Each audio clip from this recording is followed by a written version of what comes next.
अस्सलामुअलैकुम, welcome back to my channel glow up with Kiran. आज मैं आपको बताऊंगी मटन पाई यानी कि बकरे की पाई की स्पेशल रेसिपी।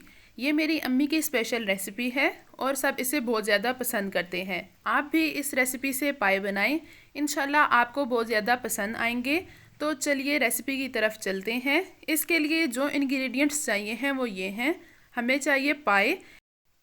मैं यहाँ ले रही हूँ 6 पाई, प्याज 2 मीडियम साइज़ के, टमाटर 3 अदद, हरी मिर्चें और हरा धनिया, और इसमें जाएगी बड़ी इलायची, काली मिर्च और दालचीनी, नमक, भुना हुआ ज़ीरा, अदरक लहसुन कुटा हुआ। स्पाइसेस जो इसमें जाएंगे वो ये हैं: कलवंजी, अजवाइन, कसूरी मेथी, लाल मिर्च पाउडर, हल्दी, खुश्क धनिया, सौंफ, मेथी दाना। ये तमाम इंग्रेडिएंट इसके अंदर जाएंगे।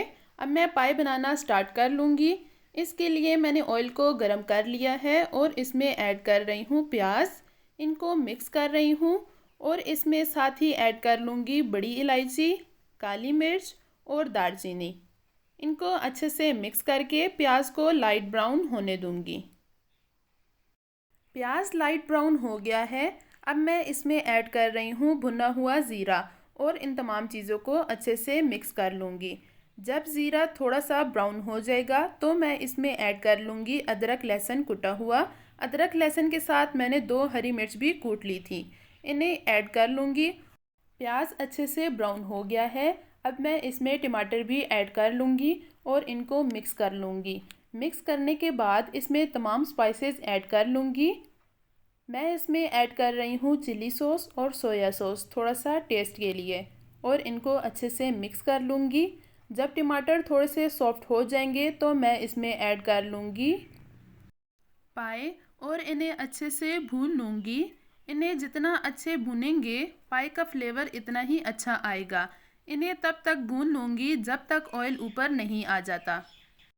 पाई को अच्छे से भून लिया है और ऑयल ऊपर आ गया है। अब मैं इसमें पानी ऐड कर लूँगी और प्रेशर कुकर को 35 मिनट के लिए बंद कर लूँगी।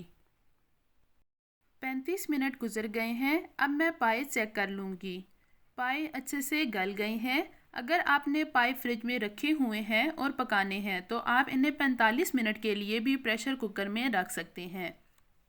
हमारे मज़ेदार से पाई तैयार हो गए हैं। आप इसे एक दफ़ा इस रेसिपी से बनाएं, ये आपको बेहद पसंद आएंगे। आप इसको नान या चपाती के साथ खाएं, इसका टेस्ट दुगना हो जाता है।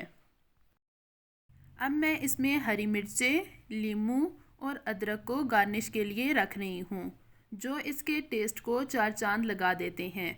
उम्मीद करती हूँ आपको मेरी आज की वीडियो पसंद आई होगी। वीडियो पसंद आई हो तो मेक श्योर लाइक, कमेंट और शेयर ज़रूर करें और मेरे चैनल को सब्सक्राइब भी कर दें। अल्लाह हाफ़िज़।